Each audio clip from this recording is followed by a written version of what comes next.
अस्सलामुअलैकुम। तो आज का हमारे पास लेक्चर नंबर 16 है, जिसका हमारे पास टॉपिक और कंसेप्ट ये है कि यूनरी ऑपरेटर हमारे पास क्या होते हैं जावास्क्रिप्ट में। तो ऑपरेटर के टाइप में से हमारे पास 5 नंबर हमारे पास ऑपरेटर है, वो हमारे पास क्या है, यूनरी ऑपरेटर है। तो यूनरी ऑपरेटर को हम इस वीडियो में कवर करेंगे। इस वीडियो में हम प्रैक्टिकली उसको परफॉर्म करेंगे। तो बिना टाइम वेस्ट किए हम वे स्कूट पर आते हैं। और यहाँ पर अगर आप देखें तो हमारे पास लेक्चर नंबर 16 है। इसका टॉपिक हमारे पास है यूनरी ऑपरेटर इन जावास्क्रिप्ट। और फिर हमारे पास अगर इसकी हम थोड़ी सी डिफिनीशन कर दें तो यूनरी ऑपरेटर हमारे पास क्या होते हैं। Unary operator work on single operand. तो ऑपरेटर और ऑपरेंड के बारे में मैंने आप लोगों को ऑपरेटर में बताया भी था कि हमारे पास ऑपरेटर क्या होते हैं और ऑपरेंड क्या होते हैं। तो वहाँ पर अगर आपने देखा होगा या फिर कहीं से आपने सुना होगा, समझा होगा, तो सीखा होगा, तो आप लोगों को पता होगा कि ऑपरेंड हमारे पास क्या होते, ऑपरेटर हमारे पास क्या होते। ये जो हमारे पास एक्स है या फिर ये हमारे पास 5 है, फॉर एग्जांपल हमने लिए है, ये हमारे पास क्या है, ये एज अ ऑपरेंड हमारे पास काम करता है। जिस पर ऑपरेशन किया जाता हो उसको हम क्या बोलते हैं, उसको हम ऑपरेंड बोलते हैं। और जो ऑपरेशन करता है उसको हम क्या बोलते हैं, उसको हम ऑपरेटर बोलते हैं। तो यूनरी ऑपरेटर काम करता है एक सिंगल ऑपरेंड पर, सिर्फ एक ही ऑपरेंड पर काम करती है। ये जो हमारे पास फॉर एग्जांपल एक्स है, तो या फिर हमारे पास एक कांस्टेंट वैल्यू है, एक सिंगल ऑपरेंड पर हमारे पास काम करता है, सिंगल वैल्यू पर काम करता है एंड परफॉर्म ऑपरेशन। और हमारे पास ऑपरेशन परफॉर्म करता है जिस तरह हमारे पास इंक्रीमेंट है, डिक्रीमेंट है, टाइप कन्वर्जन है और टाइप हमारे पास चेकिंग, हमारे पास ऑपरेशन, ये ऑपरेशन परफॉर्म करता है। अगर आप यहाँ पर देखें तो हमारे पास यूनरी ऑपरेटर में हमारे पास डबल इंक्रीमेंट है, सिंगल इंक्रीमेंट है, हमारे पास सिंगल इंक्रीमेंट है और सिंगल डिक्रीमेंट है। और फिर हमारे पास टाइप ऑफ है जिसको हम यहाँ पर अब प्रैक्टिकली परफॉर्म करने वाले हैं। तो बिना टाइम वेस्ट किए हम यहाँ पर आते हैं। तो इसमें हमारे पास अगर इसको आप देखें तो फर्स्ट नंबर हमारे पास कौन सा है, यहाँ पर मैं आप लोग को दिखा देता हूँ। फर्स्ट नंबर जो हमारे पास है वो हमारे पास क्या है, इंक्रीमेंट का है, ये वाला। तो इसको हम क्या बोलते हैं, increment operator, increment unary operator. अब ये हमारे पास, इसमें हमारे पास फिर दो सब टाइप और भी आते हैं। एक हमारे पास पोस्ट इंक्रीमेंट है, एक हमारे पास प्री इंक्रीमेंट है। तो पोस्ट और प्री में हमारे पास फ़र्क क्या है आप लोग यहाँ पर देख सकते हैं। तो फर्स्ट हमारे पास हम करते हैं प्री इंक्रीमेंट को। प्री इंक्रीमेंट को हम देख लेते हैं कि हमारे पास प्री इंक्रीमेंट क्या होता है। तो ये हमारे पास एक्स नहीं, ये हमारे पास इस तरह है। तो ये हमारे पास प्री इंक्रीमेंट हमारे पास क्या होता है, इसकी वर्ड से हमारे पास जाहिर होता है कि ये पहले इंक्रीमेंट होता है, बाद में इंक्रीमेंट नहीं होता, ये पहले इंक्रीमेंट होता है। जिस तरह अगर आप यहाँ पर देखें, लेट एक्स इक्वल टू, यहाँ पर मैं 3 को स्टोर कर देता हूँ। और अगर यहाँ पर मैं कंसोल डॉट लॉग करूँ तो यहाँ पर अगर आप देखें इसकी वैल्यू को, तो एक बार इसको मैं थोड़ा सा जूम भी कर लेता हूँ। तो अगर आप इसकी वैल्यू को देखें तो हमारे पास वैल्यू यहाँ पर 3 है। अब अगर मैं इस तरह करूँ, कंसोल डॉट लॉग करूँ और यहाँ पर मैं इस तरह करूँ कि प्री इंक्रीमेंट में हमारे पास क्या होता है, ये पहले इंक्रीमेंट हम लगाते हैं, जिस तरह मैंने यहाँ पर लगा दिया। तो ये हमारे पास क्या होगी, ये हमारे पास प्री इंक्रीमेंट हो गया। अब यहाँ पर मैं अगर एक्स कर दूँ यहाँ पर, तो हमारे पास पहले यहाँ पर 3 था, अब यहाँ पर हमारे पास क्या हो जाएगा, 4 हो जाएगा। तो यहाँ पर अगर मैं इस तरह डिस्प्ले कर दूँ तो यहाँ पर आप देख सकते हैं कि हमारे पास 4 हो चुका है। तो यहाँ पर पहले हमारे पास क्या थी, अपडेटेड वैल्यू एक्स में हमारे पास 3 थी, जो कि यहाँ पर हमने स्टोर की थी और यहाँ पर हमने डिस्प्ले की। अब यहाँ पर हमारे पास एक्स की वैल्यू क्या हो गई है, अब हमारे पास एक्स की वैल्यू 4 हो गई है। तो इस तरह हमारे पास प्री इंक्रीमेंट होता है। अब अगर इसके बाद भी आप करना चाहते हो तो आप फिर आप कर सकते हो। जिस तरह अगर मैं यहाँ पर दोबारा करना चाहता हूँ, आप लोगों को समझाने के लिए मैं दोबारा करना चाहता हूं, तो फिर हमारे पास क्या होगा, यहाँ पर आप देख सकते हैं कि हमारे पास क्या होता है। तो यहाँ पर हमारे पास 5 हो चुका है। तो ये हमारे पास क्या था, प्री इंक्रीमेंट था। तो अब हम आते हैं कि हमारे पास जो पोस्ट इंक्रीमेंट वो हमारे पास किस तरह होता है। तो फॉर एग्ज़ाम्पल यहाँ पर मैं एक वेरिएबल लेता हूँ, लेट वाई इक्वल टू 2 मैंने ले लिया।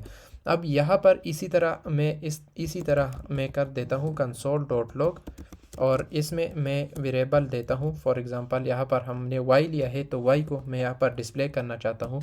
तो y की वैल्यू इनिशियल हमारे पास क्या है, हमारे पास y इक्वल टू हमारे पास क्या है, 2 है। तो y में हमारे पास इनिशियल वैल्यू 2 है। जिस तरह अगर आप यहाँ पर देखिए, यहाँ पर मैं इस तरह कर देता हूँ, कि एक यहाँ पर कंसोल डॉट लॉग और यहाँ पर डबल कोट में इस तरह मैं इक्वल टू साइन लगाता हूँ ताकि आप लोगों को अच्छी तरह से समझ में आ जाए।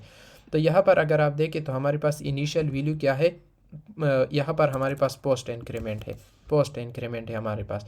पोस्ट इंक्रीमेंट में हमारे पास क्या होता है कि हम बाद में इंक्रीमेंट करते हैं। जिस तरह हमारे पास प्री में हमने पहले इंक्रीमेंट किया था, अब पोस्ट में हम क्या करते हैं, हम बाद में इंक्रीमेंट करते हैं। जिस तरह अगर मैं यहाँ पर आप लोग को दिखा दूँ कंसोल डॉट लॉग और वाई और यहाँ पर प्लस प्लस, तो हमारे पास ये क्या होगा, तो ये बाद में हमारे पास इंक्रीमेंट होगा। अब अगर मैं यहाँ पर डिस्प्ले कर दूँ तो फिर भी हमारे पास 2 आएगा। यहाँ पर अगर आप देखें तो हमारे पास प्री इंक्रीमेंट और पोस्ट इंक्रीमेंट में यही फ़र्क है कि यहाँ पर अगर आपने, यहाँ पर हमारे पास पहले 3 था, अब जब हमने प्री इंक्रीमेंट किया तो फिर हमारे पास डायरेक्ट हमारे पास 4 हो गया क्योंकि हमने पहले लगाया है, तो यहाँ पर हमारे पास डायरेक्ट हमारे पास 4 हो गया। अब जो पोस्ट इंक्रीमेंट है वो हमने क्या किया है कि वाई, पहले हमने वाई को डिस्प्ले किया, वाई की वैल्यू हमारे पास क्या है, हमारे पास 2 है।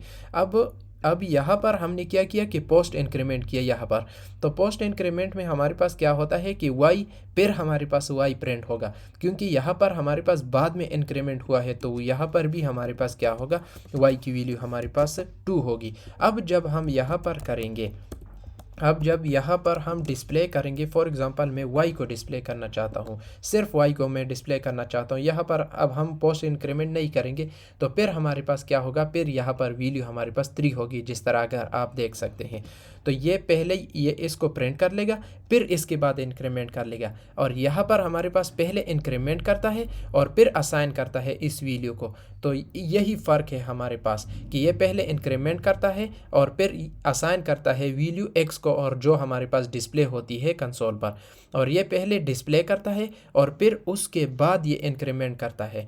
मतलब इसको ये असाइन नहीं करता, ये वो अपडेटेड वैल्यू जो पोस्ट इंक्रीमेंट में हम करते हैं। तो यही फ़र्क है हमारे पास प्री इंक्रीमेंट में और पोस्ट इंक्रीमेंट में। तो उम्मीद करता हूँ कि आप लोग समझ गए होंगे। अब यहाँ पर हमारे पास जो अपडेटेड वैल्यू आएगी वो हमारे पास क्या होगी, वो हमारे पास 3 होगी। जिस तरह अगर आपने यहाँ पर, अगर मैं इसको दोबारा रन कर दूँ तो हमारे पास 3 है। तो इस तरह हमारे पास प्री और पोस्ट इंक्रीमेंट इस तरह होते हैं। यहाँ पर हमारे पास पहले इंक्रीमेंट होता है और फिर असाइन होता है, और यहाँ पर हमारे पास पहले हमारे पास डिस्प्ले होता है और फिर उसके बाद ये हमारे पास इंक्रीमेंट होता है। ये पहले इंक्रीमेंट होता है और ये हमारे पास बाद में इंक्रीमेंट होता है। बस यही फ़र्क है हमारे पास प्री इंक्रीमेंट और पोस्ट इंक्रीमेंट में।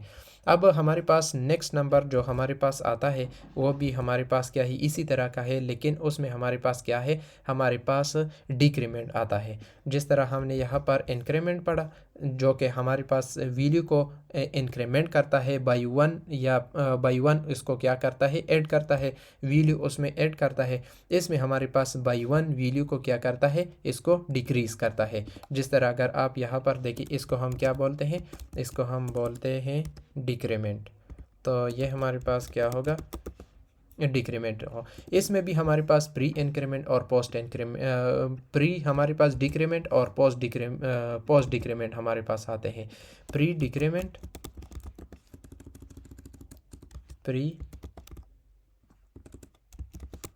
डिक्रीमेंट और फिर हमारे पास इसमें पोस्ट डिक्रीमेंट भी हमारे पास आते हैं। वही हमारे पास सेम कंसेप्ट है कि ये हमारे पास पहले ये डिक्रीमेंट करता है और ये हमारे पास बाद में डिक्रीमेंट करता है। जिस तरह हमारे पास यहाँ पर पहले इंक्रीमेंट होता था और यहाँ पर हमारे पास बाद में इंक्रीमेंट होता था, इसी तरह हमारे पास यहाँ पर पहले डिक्रीमेंट होता है और यहाँ पर हमारे पास बाद में डिक्रीमेंट होता है, जिसको हम क्या बोलते हैं, प्री डिक्रीमेंट और पोस्ट डिक्रीमेंट। और यहाँ पर अब हम एग्जांपल कर लेते हैं। तो यहाँ पर लेट फॉर एग्जांपल, यहाँ पर ए के नाम से मैं एक वेरिएबल बना लेता हूँ और उसमें फॉर एग्जांपल मैं 4 को स्टोर कर लेता हूँ, और यहाँ पर मैं इसको डिस्प्ले भी कर लेता हूँ कंसोल डॉट लॉग, और यहाँ पर इसको मैं डिस्प्ले भी कर लेता हूँ ताकि आप लोग को एक बार आप लोग को डिस्प्ले हो जाए। तो यहाँ पर अगर आप देखें तो हमारे पास 4 आंसर आता है। तो 4 हमने स्टोर किए, 4 हमारे पास आ गया। अब हम यहाँ पर प्री डिक्रीमेंट किस तरह करें, तो यहाँ पर इसी तरह हमारे पास है जिस तरह हमने प्री इंक्रीमेंट किया था, लेकिन यहाँ पर आपने माइनस माइनस लगाना है और यहाँ पर ए लगाना है, तो ये आपके पास क्या हो जाएगा, प्री डिक्रीमेंट हो जाएगा।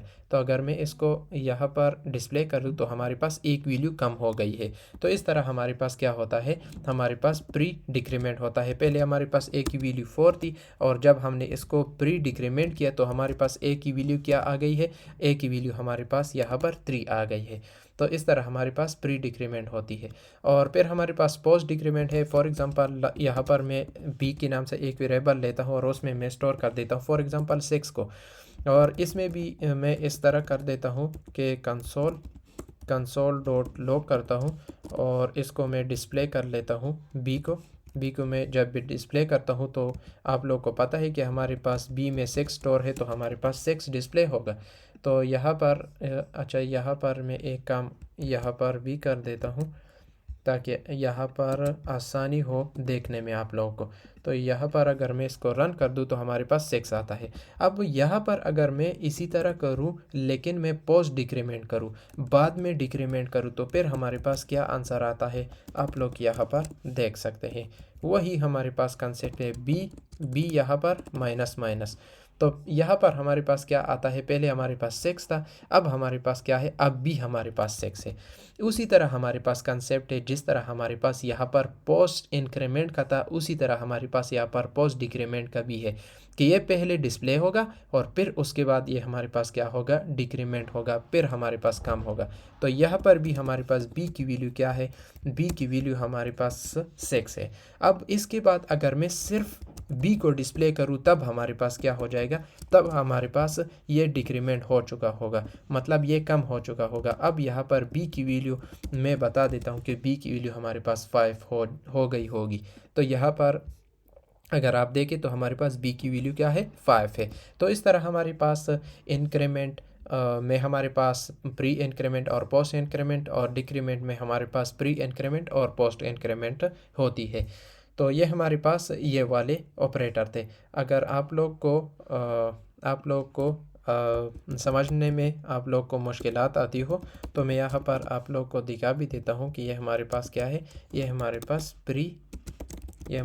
प्री इंक्रीमेंट है और इसके बाद ये हमारे पास इसके बाद ये वाला जो हमारे पास है ये हमारे पास पोस्ट इंक्रीमेंट हो जाएगा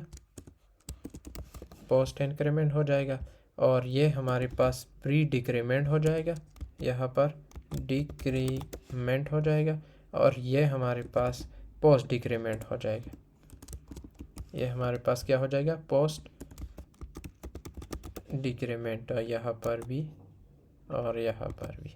अच्छा, अब अगर मैं इसको रन कर दूँ तो रन करने के बाद यहाँ पर आप देख सकते हैं कि हमारे पास प्री इंक्रीमेंट है और ये हमारे पास पोस्ट इंक्रीमेंट है और ये हमारे पास प्री डिक्रीमेंट है और ये हमारे पास क्या है, पोस्ट डिक्रीमेंट है। तो उम्मीद करता हूँ कि यहाँ तक आप लोग समझ गए होंगे। अब नेक्स्ट हमारे पास थर्ड नंबर ऑपरेटर आता है कि हमारे पास सिंगल इंक्रीमेंट, यहाँ पर हमारे पास डबल था, यहाँ पर सिंगल इंक्रीमेंट और हमारे पास डिक्रीमेंट। इसको हम देखते हैं कि ये हमारे पास क्या होता है। तो मैं आप लोग को बता देता हूँ कि ये हम यूज़ करते हैं किस लिए, कि हम एक नंबर में हम किस तरह कन्वर्ट कर सकते हैं, किसी भी वैल्यू को नंबर में हम किस तरह कन्वर्ट कर सकते हैं। जिस तरह अगर मैं यहाँ पर एग्ज़ाम्पल भी कर देता हूँ, फॉर एग्ज़ाम्पल लेट, और या फिर डायरेक्ट में कर देता हूँ कंसोल डॉट लॉग, और यहाँ पर अगर मैं इस तरह कर दूँ कि सिंगल इंक्रीमेंट मैंने लगा दिया और उसके बाद मैंने यहाँ पर मैंने स्ट्रिंग में फॉर एग्जांपल यहाँ पर मैंने 5 लगा दिया। अब इस 5 को, ये हमारे पास स्ट्रिंग में है तो इसको ये क्या करता है, इसको ये नंबर में कन्वर्ट कर लेता है। तो ये हमारे पास क्या हो जाएगा, ये हमारे पास 5 हो जाएगा। तो अगर मैं इसको रन कर दूं तो रन करने के बाद यहाँ पर आप देख सकते हैं कि हमारे पास 5 हो चुका है। अगर मैं यहाँ पर इसको ना लगाऊं तो फिर हमारे पास क्या होगा, तो यहाँ पर आप देख सकते हैं कि ये अब हमारे पास किस में है, अब हमारे पास स्ट्रिंग में है। लेकिन अगर इसके साथ में यहाँ पर जब भी मैं इसके साथ इंक्रीमेंट सिंगल इंक्रीमेंट लगाता हूँ तो ये हमारे पास ऑटोमेटिकली नंबर में कन्वर्ट कर देता है। तो ये हमारे पास सिंगल इंक्रीमेंट इसलिए हम यूज़ करते हैं। इसके साथ आप इस तरह भी लगा सकते हो, यहाँ पर भी लगा सकते हो कि ये हमारे पास क्या है, सिंगल, ये हमारे पास सिंगल इंक्रीमेंट है। तो यहाँ पर आप लोगों को देखने में आसानी होगी कि हमारे पास सिंगल इंक्रीमेंट ये है। अब नेक्स्ट हमारे पास है हमारे पास सिंगल डिक्रीमेंट। हमारे पास इसी तरह का कंसेप्ट है हमारे पास कि अगर अच्छा यहाँ पर एक एग्जांपल में एक और भी करा देता हूँ ताकि आप लोगों को अच्छी तरह से समझ में आ जाए। अच्छा, यहाँ पर हमारे पास बूलियन वैल्यू आप लोगों को पता है हमारे पास ट्रू और फॉल्स में होती है। तो अगर मैं इसको रन कर दूँ तो इसका आंसर हमारे पास क्या आएगा, तो यहाँ पर हमारे पास ट्रू आ गई है। अब अगर इसके साथ मैं इस तरह कर दूँ, इस तरह मैं कर दूँ तो ये इसको क्या कर देगा, ये इसको 1 कर देगा, जो कि हमारे पास ट्रू की वैल्यू हमारे पास 1 है तो इसको वो कन्वर्ट कर देगा नंबर में, तो ये हमारे पास 1 हो जाएगी। तो ये हमारे पास, ये भी हमारे पास एक एग्जांपल है। अब नेक्स्ट हमारे पास जो आता है वो हमारे पास सिंगल डिक्रीमेंट है। इसको भी हम कर लेते हैं कि ये हम किस तरह कर सकते हैं। तो ये हमारे पास सिंगल क्या है, सिंगल डिक्रीमेंट है। अब यहाँ पर इसी तरह हमारे पास एग्जांपल होगा, तो इसको मैं अगर डायरेक्ट कॉपी कर लूँ तो हमारे पास बहुत अच्छा रहेगा ताकि टाइम हमारे पास बच जाएगा। अब यहाँ पर अगर मैं इस तरह कर दूँ और इसको ये इस ट्रू को मैं निकाल दूँ, पहले एक एग्जांपल कर दूँ तो हमारे पास ये हमारे पास काफ़ी रहेगा। अगर यहाँ पर फॉर एग्जांपल मैं 3 कर दूँ तो हमारे पास क्या आंसर आएगा, यहाँ पर अगर आप देखें तो हमारे पास -3 है। अगर मैं इसको निकाल दूँ, इसको मैं अगर निकाल दूँ तो ये हमारे पास क्या होगा, ये हमारे पास स्ट्रिंग में होगा। अगर इसके साथ में माइनस लगा दूँ तो ये हमारे पास क्या कर देगा, ये इसको नंबर में कन्वर्ट कर देगा। बस यही हमारे पास सिंगल इंक्रीमेंट और डबल, हाँ हमारे पास सिंगल इंक्रीमेंट और सिंगल डिक्रीमेंट में हमारे पास यही फ़र्क है हमारे पास। तो ये हमारे पास क्या था, ये हमारे पास सिंगल इंक्रीमेंट और सिंगल डिक्रीमेंट था, जो कि हमने अच्छी तरह से कर लिए है। अब नेक्स्ट अगर हम आ जाए, नेक्स्ट हमारे पास है टाइप ऑफ, जो कि मैंने इस पर एक लेक्चर भी बनाया था, मैंने कर लिया था। लेकिन यहाँ पर चूँकि ऑपरेटर में आया है तो इसको भी मैं आप लोग को थोड़ा सा हैंड दिखा देता हूँ कि टाइप ऑफ हमारे पास क्या होते हैं, ये हम किस लिए यूज़ करते हैं। तो आप लोगों को मैं इसको भी दिखा देता हूँ कि हमारे पास टाइप ऑफ, हमारे पास जो ऑपरेटर है, ऑपरेटर, इसको हम क्यों यूज़ करते हैं। अच्छा, इसको हम इस वजह से यूज़ करते हैं कि हम ऑपरेटर को जान सके कि ये हमारे पास कौन सा ऑपरेटर है। अच्छा, ऑपरेटर नहीं, इसको हम इसलिए यूज़ करते हैं ताकि हम जान सके कि जो वेरिएबल हमने लिए हैं वो हमारे पास कौन से हमारे पास डेटा टाइप के हैं।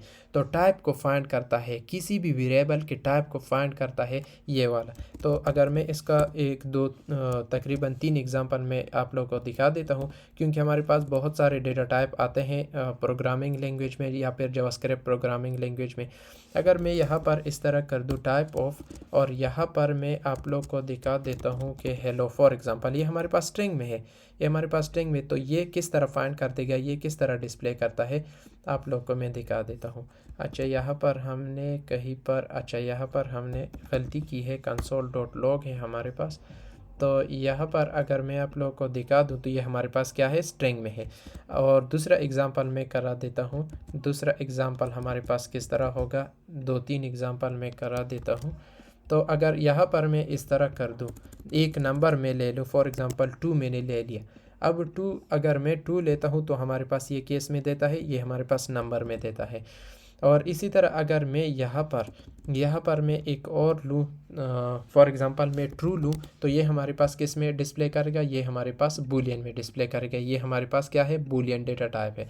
तो इस तरह हमारे पास होते हैं टाइप ऑफ ऑपरेटर की, वो हर किसी भी वेरिएबल को, किसी भी वैल्यू के टाइप को ये फाइंड करता है कि ये किस टाइप का हमारे पास ये वेरिएबल है, ये वैल्यू है जो कि आपने स्टोर की है, जो कि आपने यूज़ की है। तो इस तरह हमारे पास टाइप ऑफ ऑपरेटर होता है।